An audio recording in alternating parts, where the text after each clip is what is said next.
All right, good morning, everyone. Good morning, everyone. I am Jessica Ori, the private sector liaison for the Mississippi Business Emergency Operations Center, and welcome to the Perfect Pitch series. The goal of this series is to provide you with pertinent information catered to your business and community regarding preparedness. Today, we have our special guest, Mr. Julius Green. The second, he's the director of the Office of Preparedness, the Northern Region for the Mississippi Emergency Management Agency. Serving MEMA initially from 2006 to 2014, he served as the Director of Safety and Environmental Health and Emergency Management Officer for Jackson State University from 2014 to 2020. He then returned to MEMA in June of 2020. He served as the program manager for the Radiological Emergency Preparedness Program from 2006 to 2012. He is currently a doctoral candidate in the Public Policy and Administration Department at Jackson State University. He is certified in emergency planning, radiological emergency planning, and NIMS course facilitation. He has extensive experience in exercise design, planning, and evaluation. Before we begin, I will ask that you direct your questions to the chat and they will be answered immediately after this presentation. I will now turn it over to Mr. Julius.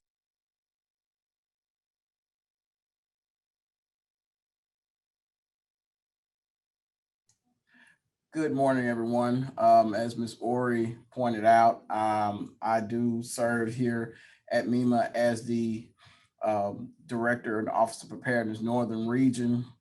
What we do in the Office of Preparedness, what we have done in the Office of Preparedness, let me put it that way. We have gone from our old format of being specialized as either a plans expert, a training expert, or an exercise expert to where we're more or less combine all three of those trades. And now we have a cadre of specialists that can do all three. So that's one thing that has changed over the years. Like when I first came here to MEMA way back in the Stone Ages, as it seems now, I was primarily a planner. And again, my specialty was radiological emergency preparedness. But as it stands now, I am here to give you a brief overview of kind of what we do in Office of Preparedness as of today. And I think that you will get better value as to the services that we provide as opposed to where we were even 5, 10 years ago. All right, so let's get started. All right, so before we get started, even though this presentation is going to be very short, I just want to make sure that, while we're going through this, we observe a few rules. Make sure that you are familiar with your fire exits, your restrooms. Please ensure that your phones or your radios or devices are on mute.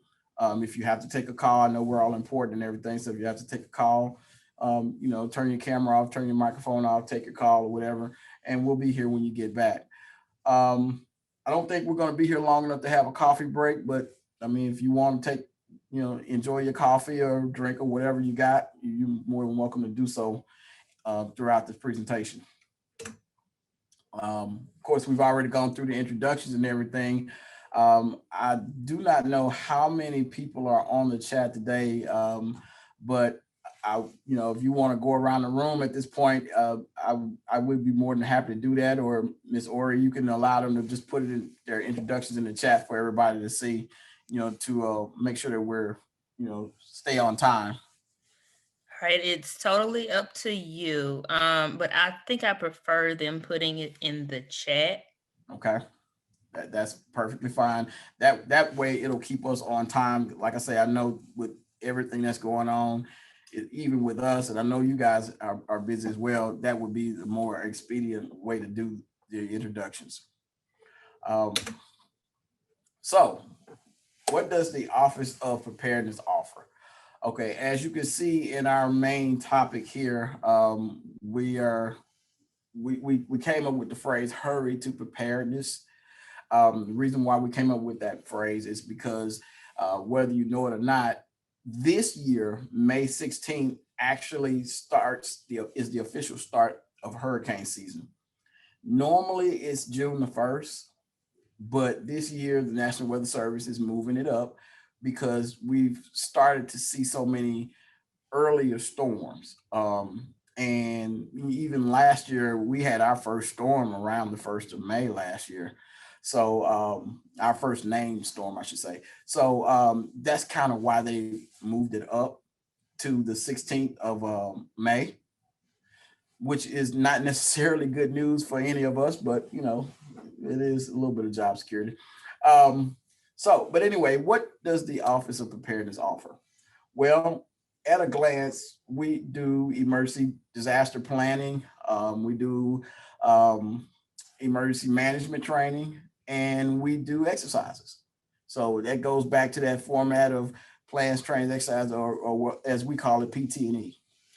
Under emergency disaster planning, we do something that's called emergency operations planning, which is something that can be useful in both public, private, and non-governmental sectors. We also do programmatic plans, and I'll get more into programmatic plans in a moment. Where we make our bread and butter at is generally the emergency management training. All of the trainings that we offer are FEMA approved, and we do have to be certified to teach these courses. Having said that, we do sometimes allow contract trainers to come in. We also partner with our federal counterparts at FEMA to provide certain trainings. And we also, as a matter of fact, we partner with certain regional providers as well. We just did a training with flooding training on yesterday with the National Disaster Preparedness Training Center out in Hawaii. So we have trainers pretty much all over coming from all over. Another area that we make our bread and butter in this department is we do exercises. And when we do exercises basically in 3 phases. We do the exercise planning, we do exercise designs, and we do exercise evaluations. So having said that, again, this is another area that has been crucial for private industry and non-governmental organizations as well, because the things that happen in the public sector, guess what? Eventually they happen in the private sector as well. As a matter of fact, sometimes they happen simultaneously. So moving on, I'm gonna give you some examples of what of the trainings that we recommend. Now, the courses here, NIMS courses, ICS 100, 200, 700, 800, those are independent study courses. You do not have to be a member of an emergency management organization. You do not even have to be in the emergency management field to take part in these courses. These courses are offered through the FEMA website, independent study. Anybody can go and take them. They are free. It does take, a certain number of hours to complete each course, but they are well worth it. Where we come in is when we start offering the additional courses like the Intermediate Incident Command System, the Advanced Incident Command System. Those courses we have to be certified to teach, and not everybody can have access to those courses. We also do emergency planning training because if you're going to write plans, those plans have to be consistent with certain doctrines and certain guidelines that I will actually go into later. Another training that I think is really, really crucial that not everybody, even though they should, not everybody takes advantage of, will be the trainings for senior officials. And when I say senior officials, in the public sector, we're talking about elected officials or high-level appointed positions. In the private sector, we're talking about the CEOs, the executive staff, the senior level managers, stuff like that. It's easy to train the technicians to know what to do. But the decisions are generally not made at the technician level. Decisions are made at the executive level, and more time than not, the executive level has the least training when it comes to things like incident management. Okay, so we offer those trainings here at MEMA. Okay, so let's get into some planning here. When we start talking about emergency operations planning, what we're talking about is comprehensive planning on the one hand. Now, comprehensive planning means that we're looking at it from an all hazard standpoint. And especially those organizations that are located statewide, they are susceptible to different types of hazards. Whereas in the northern part of the state, you may be susceptible to earthquakes, you may be susceptible to ice storms, you may be susceptible to tornadoes, flooding, that type of thing. In the middle part of the state, we have the world's largest boiling water nuclear reactor right there in Port Gibson, Mississippi. So that's a different hazard. In addition to the flooding and the tornadoes and things like that, in the southern part of the state, you're more susceptible to hurricanes and flooding, and so the comprehensive part of this is when we write these plans, we're doing it from an all hazard standpoint to where you can take that plan and you may be able to use it to manage different types of incidents without having to have a specific plan for this, a specific plan for that, and a specific plan for this. So these comprehensive plans are consistent with the national frameworks that were devised by Homeland Security and FEMA. And when I say national frameworks, you have the National Response Framework, you have National Recovery Frameworks. There are a couple of others out there, but one of the big ones that we use would be the Comprehensive Preparedness Guide. And keep in mind, again, these documents can be accessed by anybody on the, all you have to do is go to the FEMA website. But by that same token, when we use these plans, we're using them a certain way to where we can help you to develop the plans that are consistent with all of the federal guidelines. Okay, so when we start talking about specific programmatic planning, we're talking about plans like continuity of operations. And I know for some organizations, that is a big one, because you have to be able to operate your organization in season, out of season, sunny days, gray sky days. So that is one thing that we do here. We have a continuity of operations specialist who works directly for me. And that's kind of pretty much all he does. Then we also do response integration, because a lot of times when we have incidents, you have everybody who comes to help. Everybody wants to help rectify the situation. You have large corporations, they want to know how they can plug into the response architecture. You have volunteers who just pop up, spontaneous. They want to know how they can plug into the response architecture. So we do the planning to make that happen. Okay. So, well, let me back up. I missed a slide here. Well, yeah, I did miss a slide. So let's talk about exercises for a minute. I think, yeah, I missed a slide here. In exercises, we do the design work. We do our exercises according to Homeland Security exercise and evaluation program. And that is not necessarily a doctrine as it so much is just a consistent way of designing, developing, planning, and conducting exercises. We come in and we work with different organizations, whether it be public sector, private sector, whatever. We come in and work with them to set up your planning team. We develop your objectives. We help you develop your scenarios. We help you do your evaluation criteria, and we help you conduct your exercises for the purpose of testing those plans that I just got done talking about.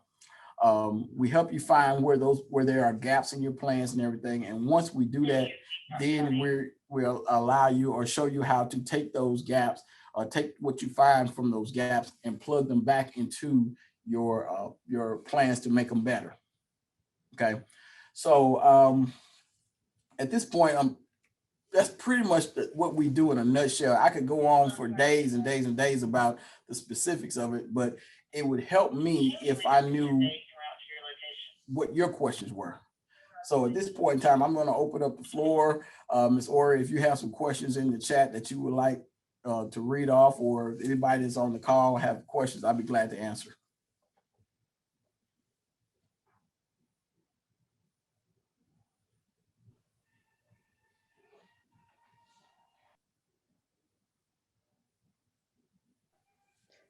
Does anyone have any questions?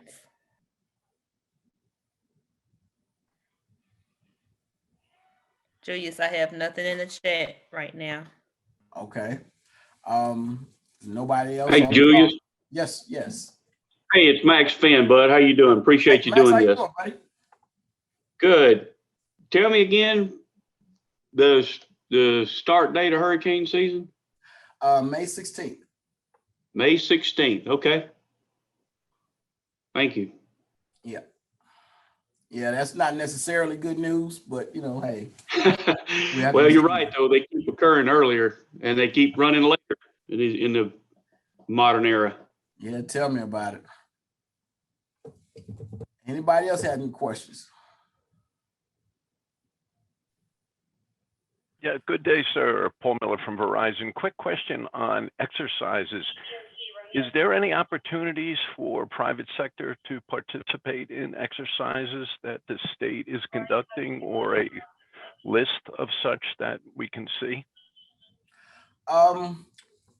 The short answer to your question is yes, but that would depend on the objectives that we are trying to test. That will also depend on you know, certain levels of certain extent of play. And I'll give you an example.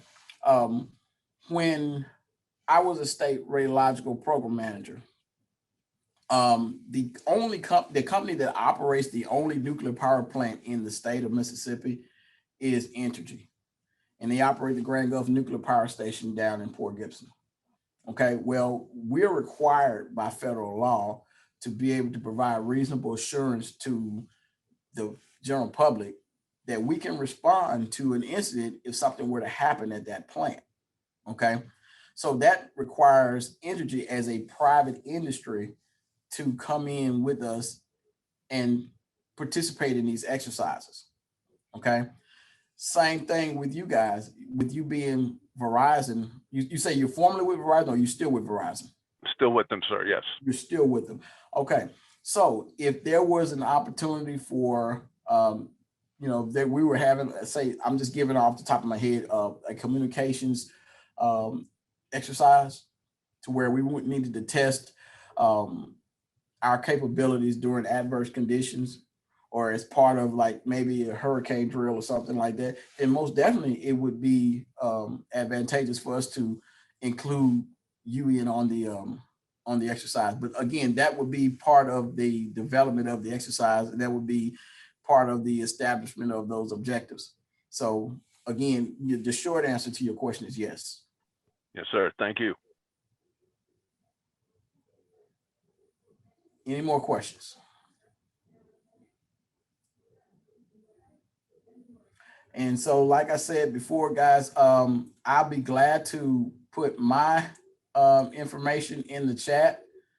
If you are wanting to, if you want to contact me at any time, you can do so.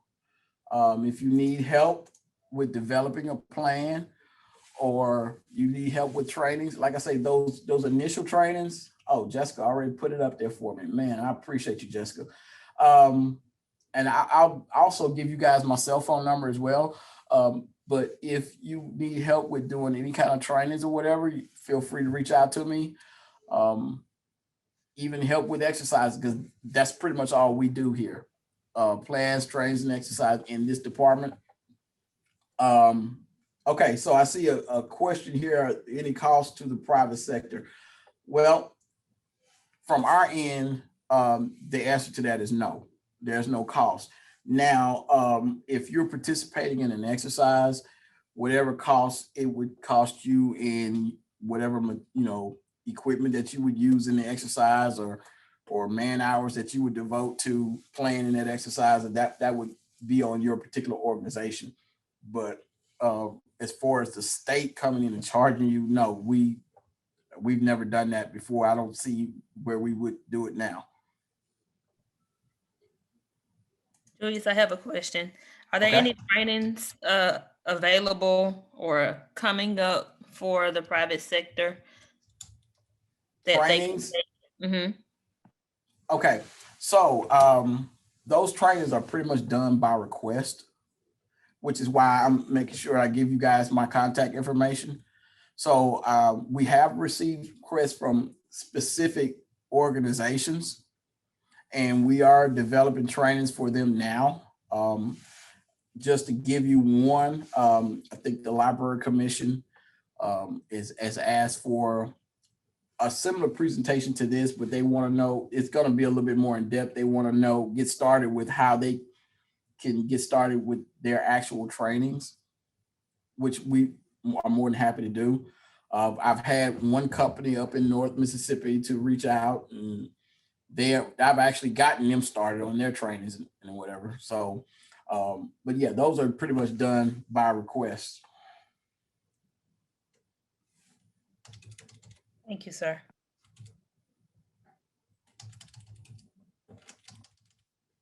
I'm putting my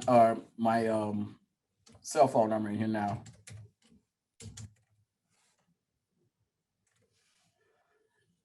So everybody should be able, if you need, you have my information here. Okay, so we have Bethany Elliott, Private Sector Liaison, Alabama EMA. Okay, welcome, Ms. Elliott. So, anything else? I hope I haven't bored you guys. I hope I gave you enough information to reach back out to me, because this is kind of what I love to do. So the more you reach out to me, the more I stay at work, and the more I stay, the happier I'll be. So if there's nothing else, then just got to turn it back over to you. All right. Does anyone else have any questions? Please direct them to the chat, or you can unmute your devices and ask them. I will give you a quick second. Any comments? Anything that you would like to share?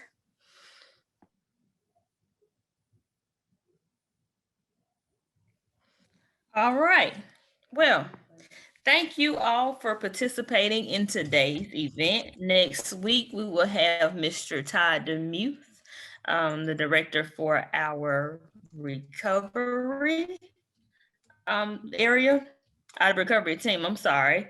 With that being said, you all have a fantastic day, and we will see you next week. Thank you, Mr. Green.